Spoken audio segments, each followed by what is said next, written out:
Hi, it's Dougie Wood, and in this video I'm not just going to show you how to change the name of your SharePoint Online site, I'm also going to show you how to change the site URL as well. So let's take a look. So here's one of my SharePoint Online sites. It's my HR department communication site. Now you can see it's called HR as the display name of the site, and also the URL currently says HR. But I might want to change this. I might want to give the full name. I want to show it as human resources to everybody. Now, there's two elements of this. Changing the display name of the site on the actual site, as well as changing the URL of the site. And we can do the first part of changing the site name on the actual site. So you don't need to be a Microsoft 365 administrator, but you do need to be a site owner, a site administrator, or at least have full control permission to the site in order to change the site name. Now, to change the site name, all I need to do is click on the cog across the top, click on site information, and then I'll see the site name appear here. So this is where I'm going to type in human resources, and then I click on save, and that'll then change the name of the site. So I can see here now, it's now changed the name of the site to be human resources. Now, the second part of this is to be able to change the URL of the site. Now, to change the URL of the site, you cannot do that directly from the SharePoint site itself. You have to do that through the admin portal at the back end of Microsoft 365.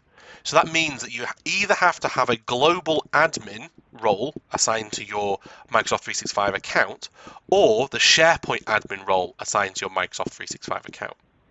Now, if you have those, you can go to office.com and you'll see an admin tile on the left-hand side. If you do not see this admin tile, you do not have either global admin access or the SharePoint admin role.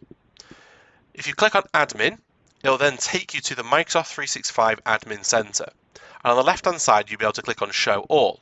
Again, underneath here, we should see the SharePoint Admin Centre underneath the Admin Centre area on the left-hand side.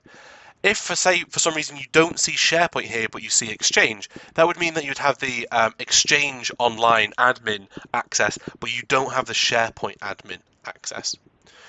Now, I click on SharePoint, and that's going to take me to the SharePoint Online Admin Centre. I'm then going to click on the active sites on the left-hand side to see all the different active SharePoint sites that are available to me. Now, I can see here I've got the HR set, and it's not yet updated the site name from what I've just updating, so it may play a little bit silly as I'm going through this. It may just update as I kind of go through. But you can see when I click on the name of the site here, I can change the name of the site here if I wanted to, but I can also change the URL of the site. So I'm going to click on Edit to change the URL of the site, and then I'm going to type in human resources. It's going to check if that URL is available, and if it is, it's going to say, yep, the site address is available. As you can see, you don't want to leave any spaces between the site address.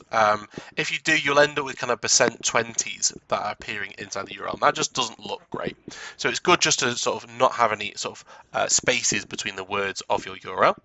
Then I click on save, and it's going to say, do you want to enter a new site name? Now, I've already just renamed this, so I'm going to click on no, because I think very shortly it will actually update itself, because I've updated it from the front end. There we go. Look, it's already then popped up.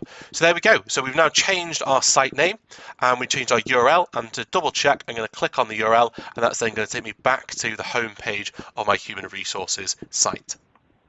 So another short and sweet video showing you all how to change the SharePoint site name of your SharePoint Online site, as well as the URL. If you found that useful, please do like the video and subscribe to the channel for more useful tips and tricks around SharePoint and Microsoft 365. If you've got any questions, please feel free to use the comments box below, and keep an eye out for future videos. Thank you very much.